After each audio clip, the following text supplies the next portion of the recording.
Michael Jackson was born in August 1958. So was I. Michael Jackson grew up in the suburbs of the Midwest. So did I. Michael Jackson had 8 brothers and sisters. So do I.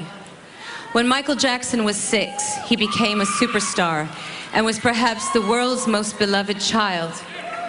When I was 6, my mother died. I think he got the shorter end of the stick. I never had a mother, but he never had a childhood. And when you never get to have something, you become obsessed by it. I spent my childhood searching for my mother figures. Sometimes I was successful.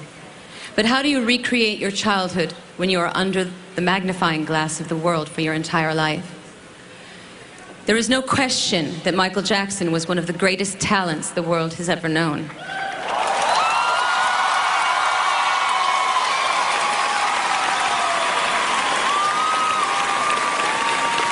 That when he sang a song at the ripe old age of 8, he could make you feel like an experienced adult was squeezing your heart with his words. That the way he moved had the elegance of Fred Astaire and packed the punch of Muhammad Ali.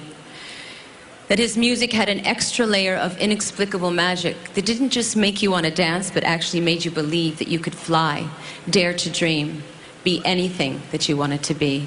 Because that is what heroes do, and Michael Jackson was a hero.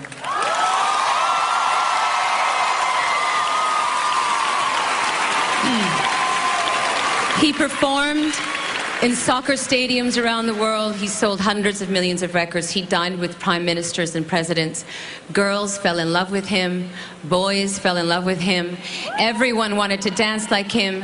He seemed otherworldly, but he was also a human being. Like most performers, he was shy and plagued with insecurities. I can't say we were great friends, but in 1991 I decided I wanted to try and get to know him better. I asked him out to dinner. I said, "My treat, I'll drive, just you and me." He agreed and showed up to my house without any bodyguards. We drove to the restaurant in my car. It was dark out, but he was still wearing sunglasses. I said, "Michael, I feel like I'm talking to a limousine. Do you think you could take off those glasses so I can see your eyes?" He paused for a moment. Then he tossed the glasses out the window, looked at me with a wink and a smile and said, "Can you see me now? Is that better?" In that moment, I could see both his vulnerability and his charm. The rest of the dinner, I was hell-bent on getting him to eat French fries, drink wine, have dessert, and say bad words. Things he never seemed to allow himself to do. Later, we went back to my house to watch a movie, and we sat on the couch like 2 kids. And somewhere in the middle of the film, his hand snuck over and held mine. It felt like he was looking for a friend more than a romance. And I was happy to oblige him. And in that moment, he didn't feel like a superstar. He felt like a human being. We went out a few more times together, and then for one reason or another, we fell out of touch. Then, the witch hunt began. And it seemed like one negative story after the other was coming out about Michael. I felt his pain. I know what it's like to walk down the street and feel like the whole world is turned against you. I know what it's like to feel helpless and unable to defend yourself because the roar of the lynch mob is so loud that you are convinced your voice can never be heard. But I had a childhood, and I was allowed to make mistakes and find my own way in the world without the glare of the spotlight. When I first heard that Michael had died, I was in London, days away from the opening of my tour. Michael was going to perform in the same venue as me a week later.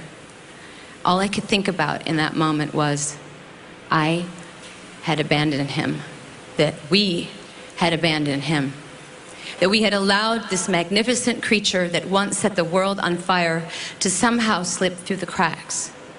While he was trying to build a family and rebuild his career, we were all busy passing judgment. Most of us had turned our backs on him. In a desperate attempt to hold on to his memory, I went on the internet to watch old clips of him dancing and singing on TV and on stage. And I thought, my God, he was so unique, so original, so rare. And there will never be anyone like him again. He was a king.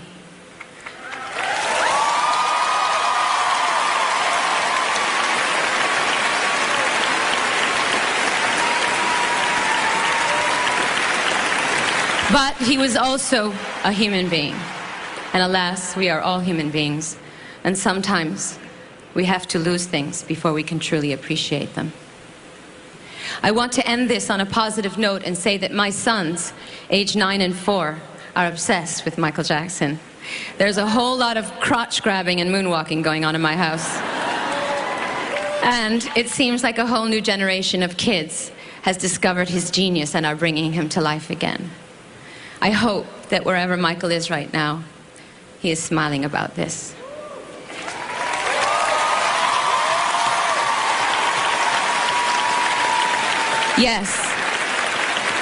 Yes, Michael Jackson was a human being, but damn it, he was a king. Long live the king.